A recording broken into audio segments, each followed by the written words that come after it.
मित्रांनो, आपल्या चॅनेलवर स्टे ऑर्डर संबंधाने आजपर्यंत आपण अनेक व्हिडिओ अपलोड केलेले आहे आणि त्या सर्व व्हिडिओजला तुमचा खूप चांगला असा प्रतिसाद देखील मिळालेला आहे।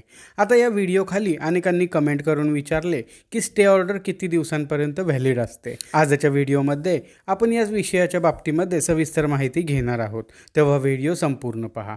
त्याचबरोबर तुम्हाला आमच्यातर्फे कायदेविषयक सल्ला घ्यायचा असेल तर स्क्रीनवर दिसत असलेल्या मोबाईल नंबरवर व्हॉट्सॲप मेसेज करून तुम्ही कॉल बुक करू शकता। त्यासाठी नाममात्र सल्ला फी आकारली जाईल। मित्रांनो, अनेकांचा असा गैरसमज असतो आणि अनेक लोक असे आम्हाला सांगतात देखील की ज्यावेळेस वादी एखादा दावा कोर्टासमोर दाखल करतो आणि त्या दाव्यासोबत स्टेचा अर्ज दाखल करतो, अशा वेळेस कोर्ट लगेचच त्या वादी स्टे मंजूर करतात। तर असे नसते। स्टे मंजूर होण्यासाठी किंवा कोर्टाने स्टे मंजूर करावा यासाठी वादीस हे सिद्ध करावे लागते की वादीस प्रथमदर्शनी केस आहे की जर त्याच्या बाजूने स्टे ऑर्डर दिला गेला नाही तर त्याला अपरिमित असे काही नुकसान होईल की जे नुकसान कशानेही भरून येणार नाही। आणि या सर्व बाबींवर कोर्ट ज्यावेळेस प्रभावीपणे संतुष्ट होतात त्याच वेळेस स्टे ऑर्डर मंजूर केली जाते, अन्यथा असा स्टेसाठीचा अर्ज कोर्टातर्फे रिजेक्ट देखील केला जातो। आता स्टेचा अर्ज लगेचच न्यायनिर्णयित केला जाईल अशातला भागही नसतो।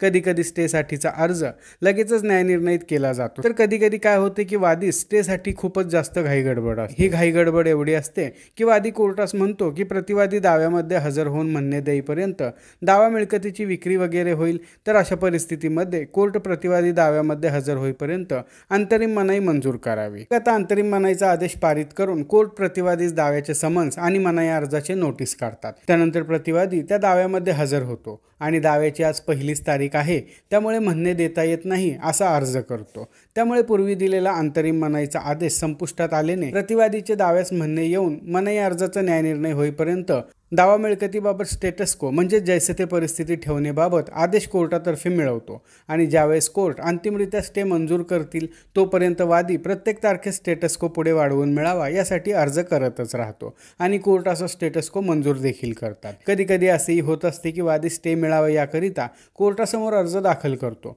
प्रतिवादीही म्हणणे देतो, परंतु नेमके त्या दिवशी कोर्टात स्टेच्या अर्जाचे कामकाज चालवण्यास वेळ नसतो, तर अशा वेळेसही कोर्ट दावा मिळकतीवर स्टेटस को ठेवण्याबाबत आदेश करू शकतात। मग स्टेटस कोची मुदत ही किती असते, तर स्टेटस को ज्या कारणासाठी दिला गेला आहे ते कारण घडेपर्यंत त्या स्टेटस कोची मुदत असते, जसे की प्रतिवादी दाव्यामध्ये हजर होऊन म्हणणे देईपर्यंत किंवा ताकीद अर्जाचा न्यायनिर्णय होईपर्यंत। जर स्टेटस को कोर्टाने दिलेला असेल तर ते म्हणणे कोर्टासमोर येईपर्यंत किंवा तुर्तातुर्त ताकीद अर्जाचा निर्णय होईपर्यंत स्टेटस कोची मुदत असते।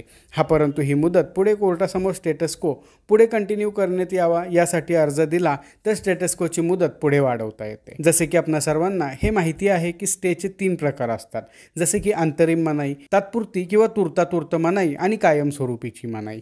आता या तिन्ही स्टेच्या बाबतीमध्ये ही मनाई किती दिवसांची किंवा किती कालावधीसाठीची असते ते देखील पाहूयात। बघा, सर्वात प्रथम अंतरिम मनाईबाबत जाणून घेऊयात।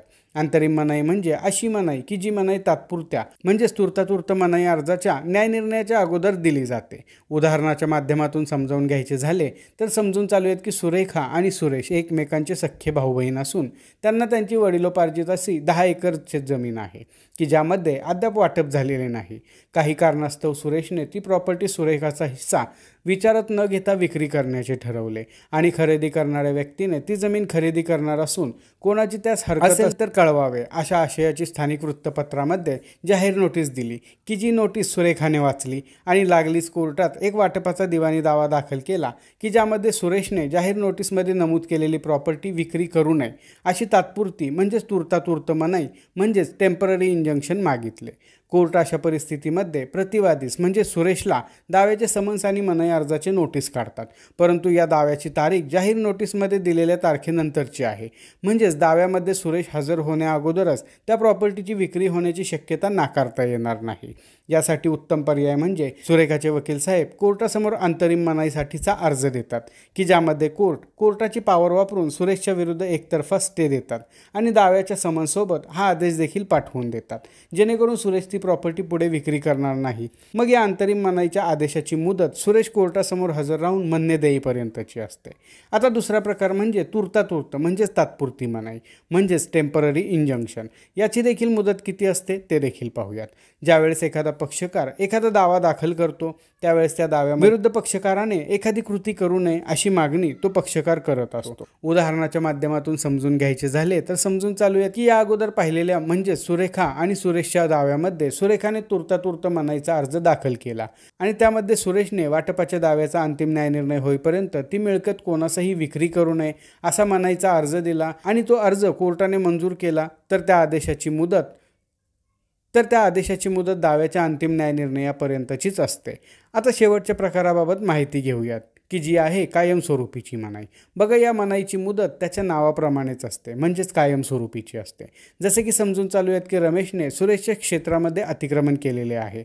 सुरेशने दिवाणी कोर्टामध्ये दावा दाखल करून रमेशने केलेले अतिक्रमण काढून घ्यावे तसेच अतिक्रमित क्षेत्रावर बांधकाम करू नये अशी कायमस्वरूपीची मनाई मागितली आणि जर कोर्टाने त्या दाव्याचा अंतिमरित्या न्यायनिर्णय करून रमेशने त्या मिळकतीवर कोणत्याही प्रकारे बांधकाम करू नये अशी कायमस्वरूपीची मनाई दिली तर या मनाईची मुदत कायमस्वरूपीची असते। म्हणजेच ही मनाई अगदी सुरेश आणि रमेशच्या जीवन कालावधीमध्ये आणि त्यांच्यानंतर त्यांच्या येणाऱ्या वारसांवर देखील बंधनकारक राहते।